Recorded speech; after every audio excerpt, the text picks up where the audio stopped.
Hello students, welcome in this new video. और आज के इस वीडियो में हम हिस्ट्री का टॉपिक लेके आए हैं और मध्यकालीन भारत में आज हम देखेंगे शाहजहां के बारे में और इनसे संबंधित जितने भी मोस्ट इंपॉर्टेंट क्वेश्चन बन सकते हैं वो सभी डिस्कस करेंगे। कंप्लीट डिस्कशन करेंगे हम इस वीडियो पर। यदि आप चैनल पर पहली बार हैं तो नीचे सब्सक्राइब का बटन होगा, उसे सब्सक्राइब जरूर कर दीजिए। और यदि आपको इस वीडियो का पीडीएफ डाउनलोड करना है तो आप हमारे टेलीग्राम ग्रुप को ज्वाइन कर सकते हैं, वहां से आप इस वीडियो का इजिली पीडीएफ डाउनलोड कर सकते हैं। बात करते हैं शाहजहां के बारे में, तो जोधपुर के शासक मोटा राजा उदय सिंह की पुत्री कौन जगत गोसाई के गर्भ से 5 जनवरी 1592 ईस्वी को शाहजहां का जन्म हुआ था। तो शाहजहां के जन्म की बात की जाए तो इनका जन्म जो हुआ था 5 जनवरी 1592 में हुआ था और 1612 ईस्वी में खुर्रम का विवाह आसफ खां की पुत्री अर्जुमंद बानो बेगम से हुआ था, जिसे शाहजहां ने मालिका ए जमानी की उपाधि प्रदान की थी। मतलब उनका जो विवाह था वो हुआ था अर्जुमंद बानो बेगम से और शाहजहां ने इनकी जो उपाधि दी थी वो दी थी मालिका ए जमानी। वहीं जहांगीर के बाद जो सिंहासन पर बैठा था वो था कौन था? शाहजहां था। शाहजहां बैठा था। इसके बाद 7 जून 1631 ईस्वी में प्रसव पीड़ा के कारण उसकी मृत्यु हो गई थी। 7 जून 1631 ईस्वी में जहांगीर की मृत्यु हो गई। और 4 फरवरी 1628 ईस्वी को शाहजहां आगरा में अबुल मुजफ्फर शहाबुद्दीन मोहम्मद साहिब किरण ए सानी की उपाधि प्राप्त कर सिंहासन पर बैठा। वहीं शाहजहां ने आसफ खां को वजीर पद एवं महावत खां को खान खाना की उपाधि प्रदान की। यहाँ शाहजहां ने आसफ खां को वजीर पद एवं महावत खां को खान खाना की उपाधि प्रदान की थी। वहीं इसने नूरजहां को 2 लाख रुपए प्रति वर्ष की पेंशन देकर लाहौर जाने दिया, जहां 1645 ईस्वी में इसकी मृत्यु हो गई।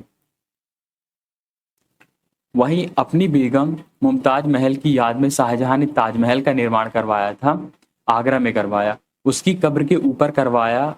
और उस्ताद ईसा ने ताजमहल की रूपरेखा तैयार की थी। किसने? उस्ताद ईसा ने, जिन्होंने ताजमहल, ये इंपॉर्टेंट है, अंडरलाइन कर लीजिए इसे। और इसे ताजमहल की रूपरेखा जो तैयार की थी। यदि आप लोगों को इसको लिखना है तो आप लोग लिख सकते हैं इंपॉर्टेंट पॉइंट्स को। ताजमहल का निर्माण करने वाला मुख्य स्थापत्य कलाकार जो था उस्ताद अहमद लाहौरी था।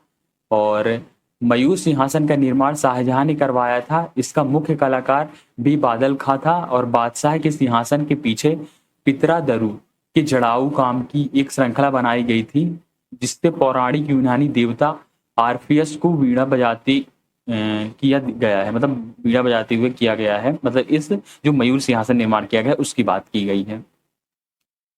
वही शाहजहां के शासनकाल को स्थापत्य कला का स्वर्ण युग कहा जाता है।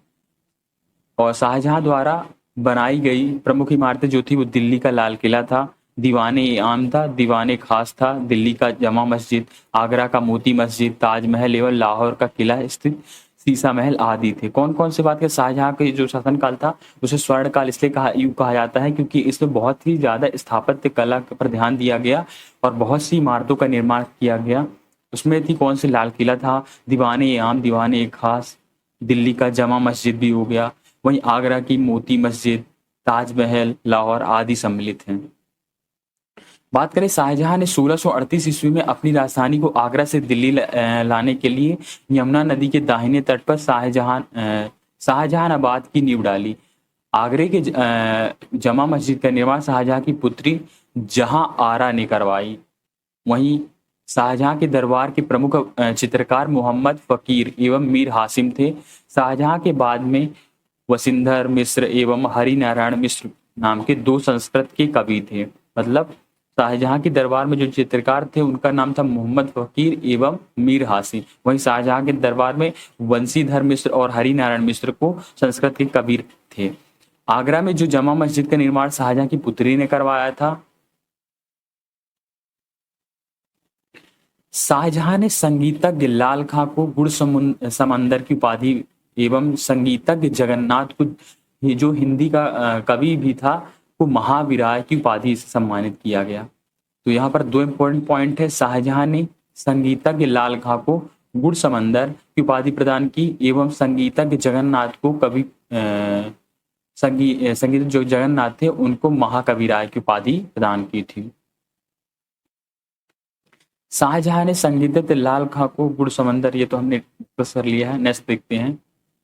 शाहजहां ने दिल्ली में एक कॉलेज का निर्माण एवं दारुल बका कॉलेज की मरम्मत कराई थी। सितंबर 1657 ईस्वी में शाहजहां के गंभीर रूप से बीमार पड़ने और मृत्यु का अफवाह फैलाने के कारण उसके पुत्रों के बीच उत्तराधिकारी का युद्ध आरंभ हुआ।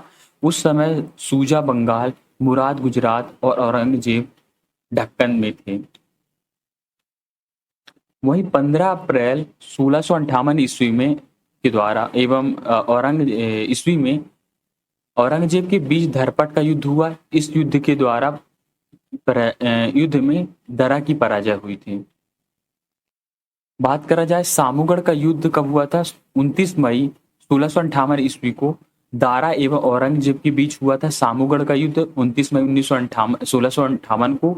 इस युद्ध में भी दारा की हार हुई थी। उत्तराधिकारी का अंतिम युद्ध देवराय की घाटी में मार्च 1559 ईस्वी में हुआ था। इस युद्ध में पराजित होने पर उसे इस्लाम धर्म की अवहेलना कराने का अपराध में 30 अगस्त 1659 को हत्या कर दी गई। दारा सिकोह ने अपना निर्वासित जीवन अलवर मतलब राजस्थान के कंकाड़ी किला में बिताया। इस किला का निर्माण जय सिंह द्वितीय ने करवाया था।